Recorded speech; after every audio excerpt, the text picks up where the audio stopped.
기도하고 말씀을 나누겠습니다. 하나님, 오늘도 우리로 이 오후 시간에 모여져서 기도하고 찬양하고 말씀을 듣는 시간과 공간을 주신 것을 감사합니다. 주님, 우리가 하나님의 사람 되었으면 하나님의 사람들의 어려움을 같이 짐을 나누어 줄 아는 저희들이 되도록 오늘도 긍휼로 채워 주옵소서. 예수 그리스도 이름으로 기도하옵나이다. 아멘. 1983년에 중국에를 처음에 들어가게 되는데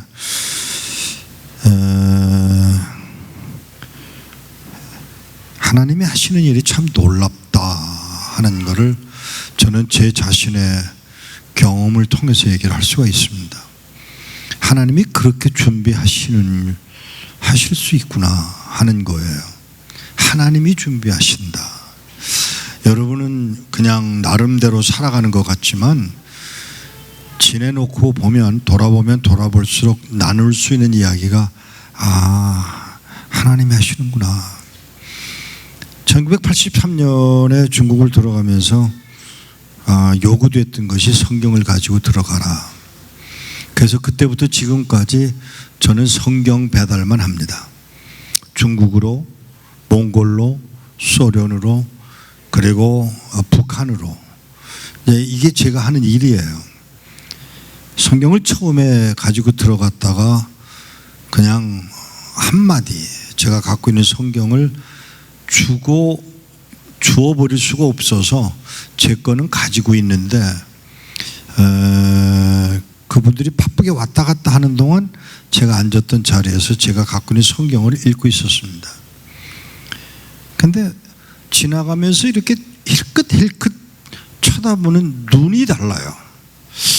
왜 저렇게 행동을 하실까를 궁금하게 여기다가 결국은 제가 궁금해서 물어봤어요. 왜 그러세요? 그랬더니 여러분 아시지만 평안도 분들의 말투 아시죠?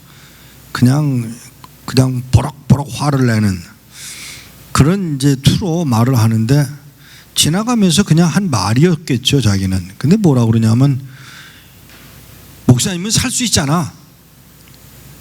이 말을 제가 못 알아들었어요. 살 수 있잖아. 이게 무슨 소리인지 몰라서 그러니까 목사님은 서울에 가시면 그 성경 살 수 있잖아 요 말이에요. 근데 그 말을 뒤집으면 우리는 성경을 살 수 없잖아 이 말이죠. 제가 그래서 그냥 그러고 넘어갔어요.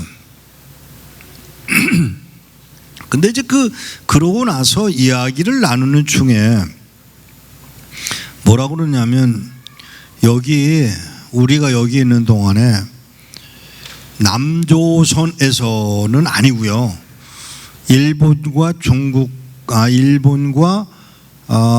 미국과 카나다 또 독일 같은 데서 성도들이 목사님들이 그때는 이제 1983년이니까 한국 국적자로는 중국에 들어갈 수가 없었던 때예요.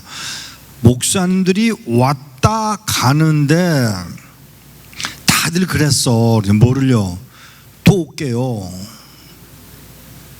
그러면서 돌아오지 않은 사람이 190명이에요. 한 번도 돌아오질 않았다는 거예요. 한 분도.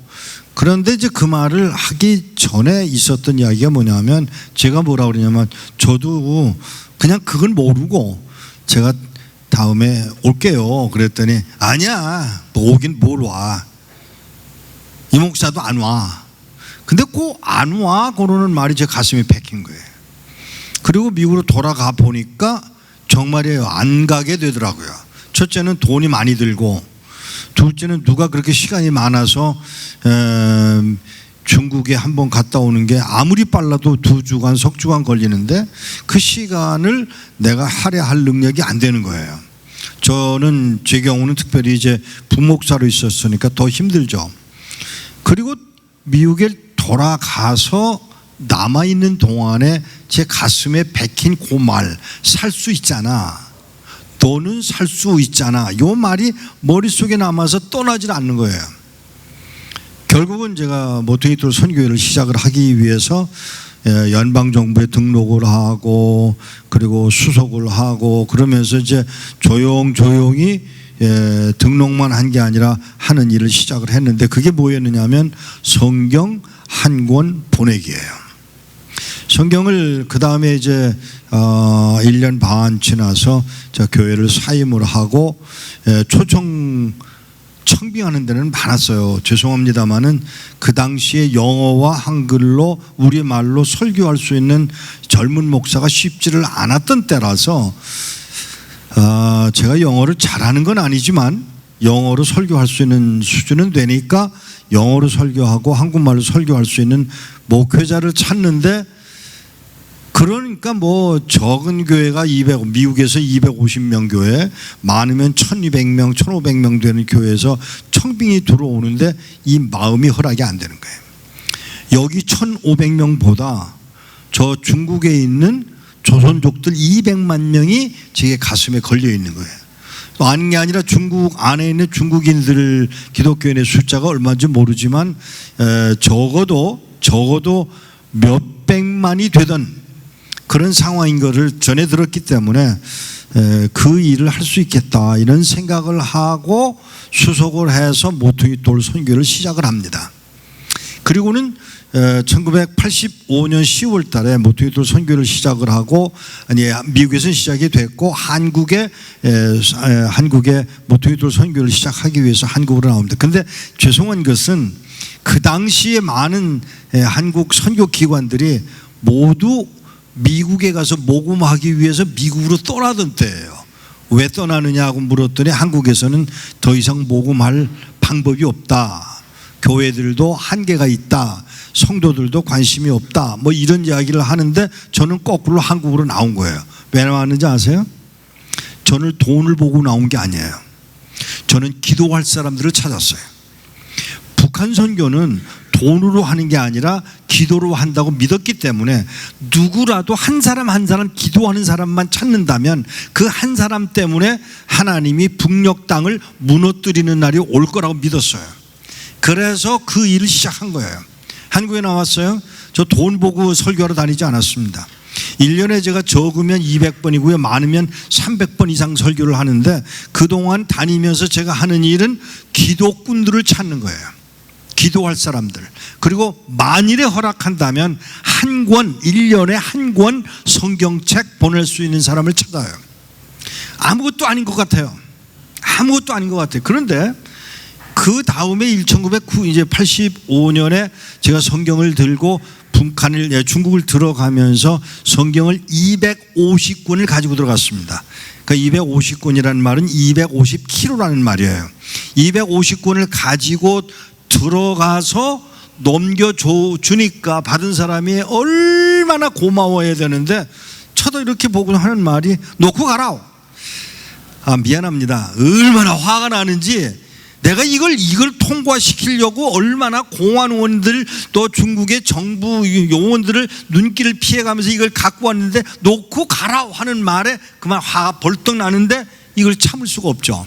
아니요, 참아야 돼요. 방법이 없어요. 참아야 돼요. 아무 소리 안 하고 그냥 놓고 그냥 그 말 듣고 떠나려고 그러는데, 아니 잠깐만, 그래서 이거 말고 이 큰 거 말고 요만한 거 뭐요?